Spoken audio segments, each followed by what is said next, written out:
Hatchet by Paulsen, Chapter 14. Mistakes. Small mistakes could turn into disasters. Funny little mistakes could snowball so that while you were still smiling at the humor, you could find yourself looking at death. In the city, if you made a mistake, usually there was a way to rectify it, make it all right. If he fell on his bike and sprained a leg, he could wait for it to heal. If he forgot something at the store, he could find other food in the refrigerator. Now it was different, and all so quick. All so incredibly quick. If he sprained a leg here, he might starve before he could get around again. If he missed while he was hunting, or if the fish moved away, he might starve. If he got sick, really sick, so he couldn't move, he might starve. Mistakes. Early in the new time, he had learned the most important thing, the truly vital knowledge that drives all creatures in the forest. Food is all. Food was simply everything. All things in the woods, from insects to fish to bears, were always looking for food. It was the great single driving influence in nature. To eat. All must eat. But the way he learned it almost killed him. His second new night, stomach full of fish and the fire smoldering in the shelter, he had been sound asleep when something, he thought later it might be smell, just awakened him. Near the fire, completely unafraid of the smoking coals, completely unafraid of Brian, a skunk was digging where he had buried the eggs. There was some sliver of a moon, and in the faint pearl light, he could see the bushy tail, the white stripes down the back, and he had nearly smiled. He did not know how the skunk had found the eggs. Some smell, perhaps some tiny fragment of shell, had left a smell. But it looked almost cute. Its little head down and its little tail up as it dug and dug, kicking the sand back. But those were his eggs, not the skunk's. And the half smile had been quickly replaced with fear that he would lose his food, and he had grabbed a handful of sand and thrown it at the skunk. "Get out of here," he was going to say more, some silly human words, but in less than half a second, the skunk had snapped its rear end up, curved the tail over, and sprayed Brian with a direct shot aimed at his head from less than 4 feet away. In the tiny confines of the shelter, the effect was devastating. The thick, sulfurous, rotten odor filled the small room, heavy, ugly, and stinking. The corrosive spray that hit his face seared into his lungs and eyes, blinding him. He screamed and threw himself sideways, taking the entire wall off the shelter, screamed and clawed out of the shelter, and ran to the shore of the lake. Stumbling and tripping, he scrambled into the water and slammed his head back and forth, trying to wash his eyes, slashing at the water to clear his eyes. 100 funny cartoons he had seen about skunks. Cute cartoons about the smell of skunks, cartoons to laugh at and joke about, but when the spray hit, there was nothing funny about it. He was completely blind for almost 2 hours. A lifetime. He thought that he might be permanently blind or at least impaired, and that would have been the end. As it was, the pain in his eyes lasted for days, bothered him after that for 2 weeks. The smell in the shelter, in his clothes, and in his hair was still there now, almost a month and a half later. And he had nearly smiled. Mistakes. Food had to be protected. While he was in the lake trying to clear his eyes, the skunk went ahead and dug up the rest of the turtle eggs and ate every one, licked all the shells clean, and couldn't have cared less that Brian was thrashing around in the water like a dying carp. The skunk had found food and was taking it, and Brian was paying for a lesson. Protect food and have a good shelter. Not just a shelter to keep the wind and rain out, but a shelter to protect, a shelter to make him safe. The day after the skunk, he set about making a good place to live. The basic idea had been good. The place for his shelter was right, but he just hadn't gone far enough. He'd been lazy. But now he knew the second most important thing about nature, what drives nature. Food was first, but the work for the food went on and on. Nothing in nature was lazy.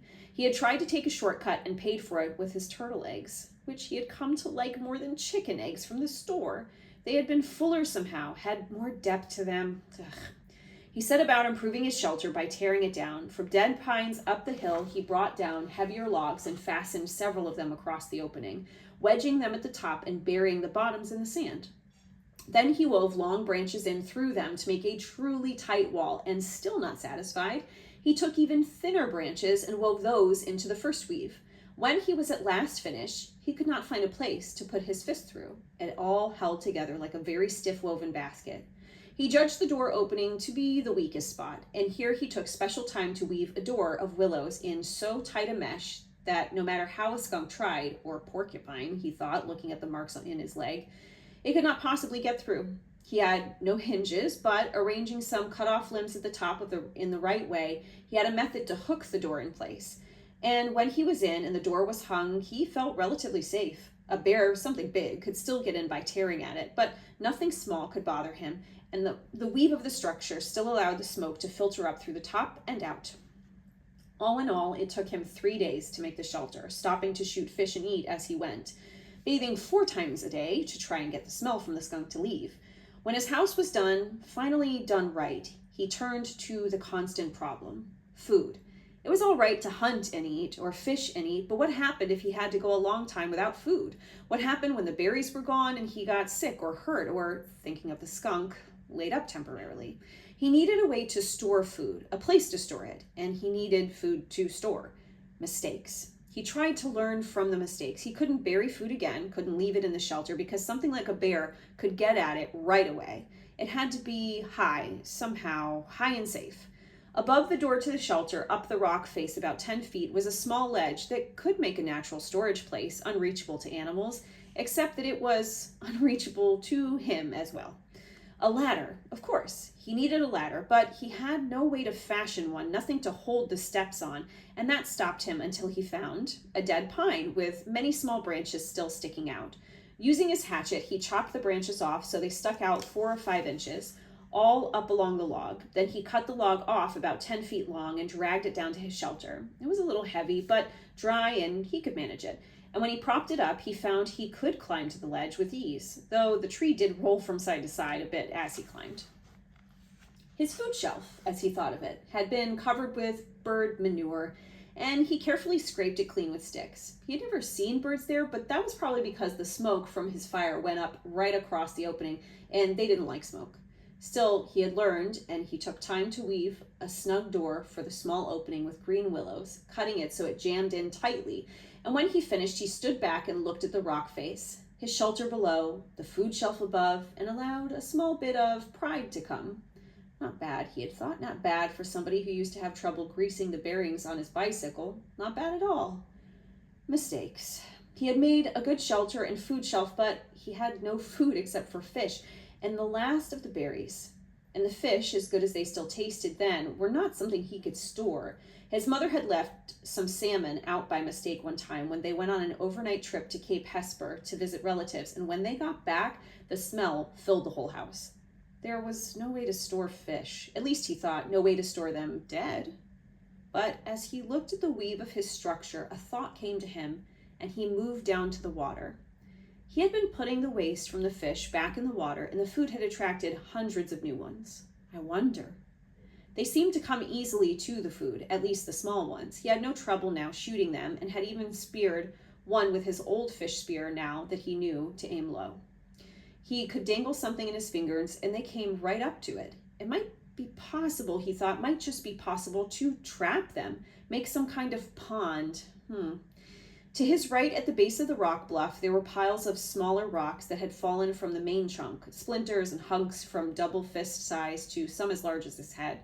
He spent an afternoon carrying rocks to the beach and making what amounted to a large pen for holding live fish, 2 rock arms that stuck out 15 feet into the lake and curved together at the end. Where the arms came together, he left an opening about 2 feet across. Then he sat on the shore and waited. When he had first started dropping the rocks, all the fish had darted away, but his fish trash pile of bones and skin and guts was in the pond area, and the prospect of food brought them back. Soon, under an hour, there were 30 or 40 small fish in the enclosure, and Brian made a gate by weaving small willows together into a fine mesh and closed them in. "Fresh fish," he had yelled. "I have fresh fish for sale." Storing live fish to eat later had been a major breakthrough, he thought. It wasn't just keeping from starving, it was trying to save ahead, think ahead. Of course, he didn't know then how sick he would get of fish.